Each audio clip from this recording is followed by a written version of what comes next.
따라서 두 가지 가운데 실제로 어느 것을 실행에 옮기느냐는 결국 우리 신념에 달렸다.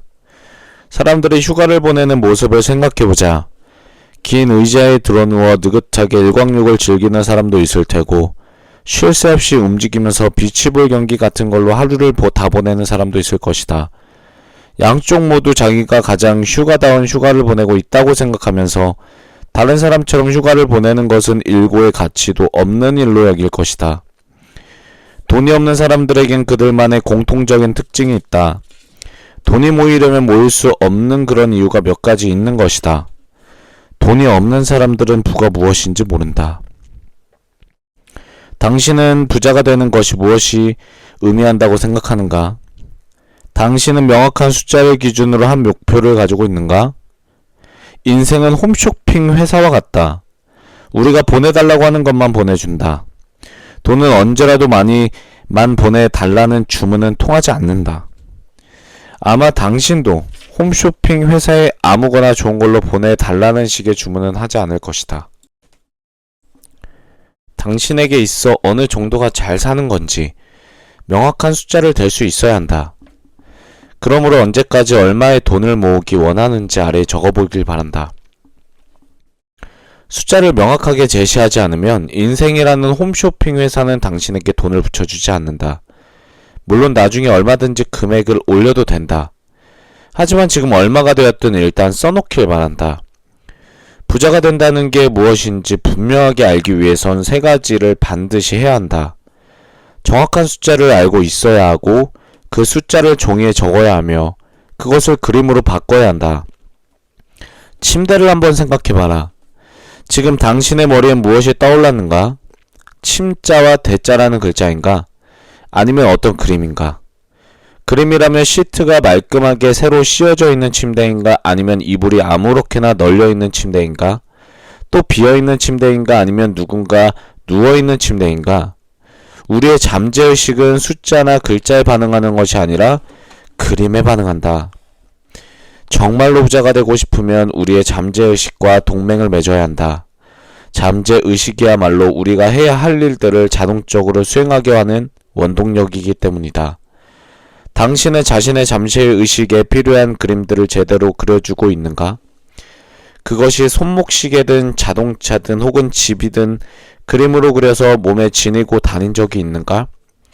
당신이 그 그림을 볼 때마다 그것은 마음속에 깊이 새겨진다. 이 방법으로 나는 매번 큰 효과를 보았다. 이 정도도 하지 않으면서 무언가를 이루기를 바랄 수 없는 일이다. 우리 인간의 뇌는 위치와 방향을 지속적으로 확인할 수 있는 그런 지도를 필요로 한다. 평범하고 일상적인 자극의 홍수에 그냥 몸을 내맡겨서는 그 어느 곳에도 이르지 못하고 부초처럼 정처 없이 떠돌 수밖에 없는 것이다.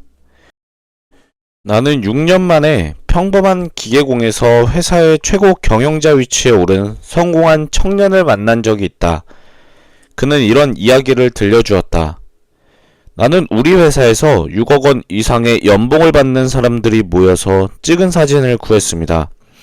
나도 그중 한 사람이 되고 싶어였지만 사진 가운데 한 사람의 얼굴 부분을 오려내고 그 자리에 내 얼굴을 붙였습니다.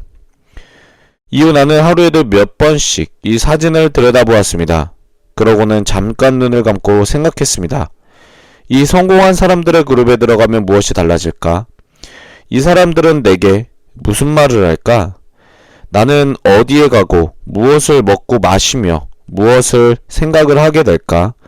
1년 정도가 지난 뒤에 나는 그것을 이제 이루어야겠다는 생각을 했습니다. 그냥 나 자신에게 그렇게 요구했어요. 그렇게 함으로써 생각보다 훨씬 더 큰 에너지를 끌어모을 수 있었습니다. 이 목표에 집중하고 있는 동안은 그 어떤 두려움이나 의심도 생기지 않았습니다. 내가 만든 그 사진은 내가 실제로 목표에 도달하기 훨씬 전에 이미 내 안에서 실현되어 있었던 것입니다. 6년 만에 그는 자신의 목표에 도달했다. 그리고 그가 사진에서 오려낸 얼굴의 주인은 회사를 떠났다. 당신에게 꼭 이야기하고 싶은 것이 있다. 나는 오늘 내가 10년 전 꿈꾸었던 모습 그대로 살고 있다. 당시에는 기적처럼 보였던 일이다. 나는 당시 내가 바랬던 것 가운데 이루지 못한 것이 거의 없다. 이제 나는 이 방법의 효력을 확실히 알고 있다. 하지만 내가 바랬던 것 이상으로 이룬 것도 없다. 돈이 없는 사람들은 부자가 되려는 목표를 쉽게 포기한다. 기분이 좋을 때 우리는 목표를 크게 잡는 경향이 있다. 반대로 기분이 좋지 않을 땐 목표도 낮추어 잡는다. 그런데 우리의 잠재의식은 지속적이고 반복되는 쪽으로 작용한다. 따라서 장기적 목표는 가능하면 자주 바꾸지 말아야 한다. 목표를 크게 잡으면 그만큼 그것이 바뀔 가능성은 줄어든다. 아마도 당신은 이미 이런 문제를 생각해 본 적이 있을 것이다.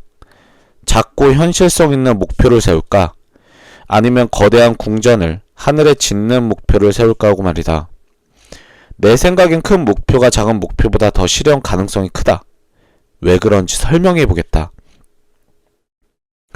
우선 당신이 작은 목표를 세웠다고 가정해 보자.